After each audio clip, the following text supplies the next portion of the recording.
Ano nga ba ang rason kung bakit bumalik ng Merijoa itong si Shanks? Sa latest chapter nga ng manga, officially nang ni-reveal na yung pagbabalik pala ni Shanks sa Merijoa 15 years ago. Ipinakita nga niya kung gaano siya ka-cruel sa pagsasalita pa lang kay King Harald. Halos i-disrespect nga niya ito na para bang kinasusuklaman niya ang mga tao sa ibaba. Pero totoo nga ba ito o uma-acting lang itong si Shanks? 100% nga na acting lang ito. Dahil yung reference nga dito makikita natin in chapter 1152. Dahil nabanggit nga ni Shanks kay Gaban sa chapter na to na kaibigan daw niya si Harald. Hindi nga lang daw sila makapag-usap ng malaya sa Merijoa. Isa pa nabuo nga itong Red Hair Pirates during 22 years ago. Ito nga yung time na ni-recruit ni Shanks itong si Yasop. At since 15 years ago yung sinasabing pagbabalik ni Shanks sa Merijoa, ang ibig sabihin lang 7 years nang naglalayag sa oras na to itong Red Hair Pirates. At up to this date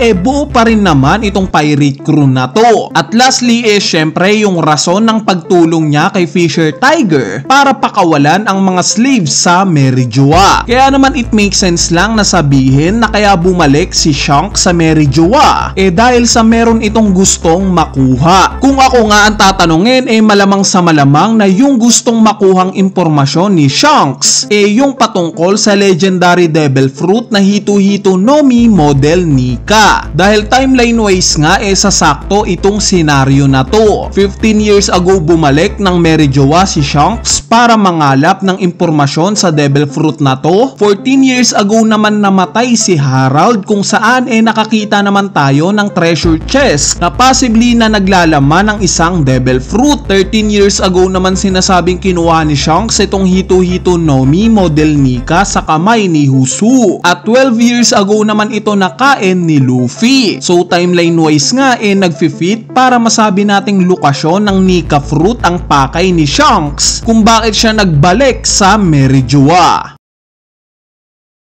Ngayon mapunta naman tayo sa iba pang nilalaman ng chapter 1167. Sa part nga ng pagpapakita sa mga future emperors natin nung time na nabanggit ng narrator na sila daw ang magiging muka ng next generation. Hindi nga nakaagulat pa nakasama dito si Shiki. Since obviously siya nga technically ang left hand man ni Sebek. Meaning malakas talaga siya. Pero itong pagpapakita nga sa panel ni Wang Zi ang medyo nakakagulat, knowing na hindi gaanong matunog ang pangalan niya. Muli nga lang na brought up yung pangalan niya nung time na inatake na ni Blackbeard itong Hachinosu. So dahil nga dito I assume na although hindi siya gaanong binibigyan ng highlights ni Oda, through the years naman possible na gumawa rin ng ingay si Wang Zi sa sarili niyang paraan sa mundo ng mga pirata. Sa sumunod na panel naman ipinakita yung accomplishments netong si Roger. Bali itong pagpapaalala nga ni Oda sa mga achievements na to ni Roger sa chapter na to, naniniwala ako na isa itong callback para maalala nating lahat kung gaano kalaki ang iniambag ni Roger sa mundo. Dahil during God Valley incident flashback nga halos ang na-highlights lang dito yung karakter ni Sebek. At syempre ang dating neto sa mga fans mahina pala itong si Roger. Wala siyang sinabi sa ambag na meron itong si Sebek. Kumbaga itong panel na to pagpapaalala lang sa atin na kahit hindi gaanong binigyan ng spotlight ni Oda si Roger sa God Valley, which is hindi naman talaga ito yung intensyon niya since itong si Sebek nga yung idol ni Loki, isa nga itong testament na talagang si Roger ang nakapagpabago at naghimok sa mga tao na maging pirata.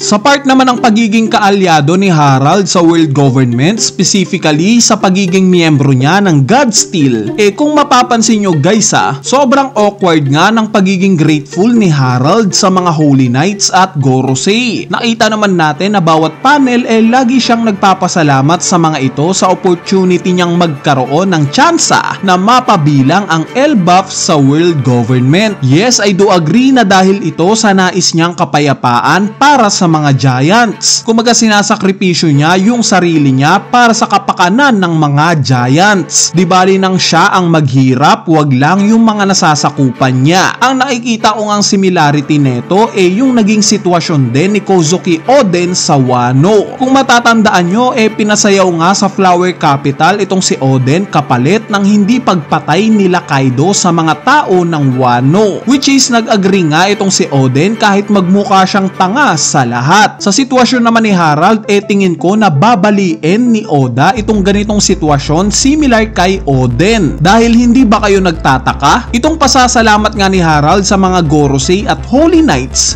parang sarcasm na ang nakikita ko. Hindi kaya gaya kay Shanks na nagpapanggap lang na masaya at nakabalik na sa Merijoa. Yun pala nangangalap lang ng impormasyon dito. Hindi kaya ganito rin yung plano ni Harald? Nagpapanggap lang siyang tuwang-tuwa na kabilang na siya sa Holy Knights where in fact nangangalap lang rin pala ito ng impormasyon kung paano dudurugin ang world government. Dahil gaya nga ng nabanggit ko kanina during chapter 1152 nabanggit nga ni Shanks kay Gaban na kilala daw niya si Harald. Nakilala nga daw niya ito sa Merijoa at naging kaibigan daw niya ito. Bali sa latest chapter nga mukhang hindi pagkakaibigan yung nakita natin kila Shanks at Harald. Kaya naman ay suspect na both itong sila Shanks at Harald for show lang itong pinapakitang kabaitan sa mga Holy Knights. Kunwari lang silang nagpapakatuta. Pero in reality meron talaga silang planong makuha. Lalo na in last chapter